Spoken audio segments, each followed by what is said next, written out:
පින්ඩාම කැරියෝ දැන පින්දාම ඉතුරුනා පින්දාම සතුට යනු තැටිය උඩට බඩු දාලා පින්බාම ගාන තුනී වෙන්ඩ සුරා මේරේ මච්ච පම ඇයි කරොත් වැඩ ෆුල් ස්ටොප් මන් දැම්මේ නෑනි කොම පාප මිත්‍ර සේවන මාව හරි පාරේ අරන් ගියා තොගේ යාළුවෝ කුඩු ගාලා වලම්පිකන් අරන් ගියා කුඩු ගැව්වොත් ඉඳන් කුඩක් නැති වේවි සසර ඇති වේවි මට මාද නැති වේවි විසිරේවි යාළුවා නන්නසක පැතිරේවි දෛවය පෙරලන්න සරදම් මිකිරේවි දෛවය සරදම් ගොඩ යන්නට වේරමා වේස් පලයි මයකම් වස් දොස් දුරු වෙන්නට මුලට එපා සල්ලි යකට තවත් බින්දු ඕනේ බා දුරට විතර නෙමෙයි ළඟටත් මේවා ඇපල් වෙන්න ඕනේ තරහ වෙලා වගේ ගෑනු උඹලා කපල් වෙන්න ඕනේ කයියේ ඉතරයි වැඩක් නෑ උඹලා බෆල් වෙන්න ඕනේ සල්ලි ඉබේ අතර එන්නේ නෑ හසල් දෙන්න ඕනේ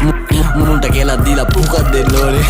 දීනසි තරගේ පසුබසි මුලා මතක කර මැද ඉඳන් බනි අගට මග දනි දැනගත් දිගති සර්පයෝ දැන ළඟටම ගනි මං ඉස්සුව තාප්පෙ ලිස්සුව ඌ රිද්දන්න බෑ මේ මිනිස්සු මරු රැප් කන්ද මුදුනේ මාව දිස්සුනලු දිල් ගහන්න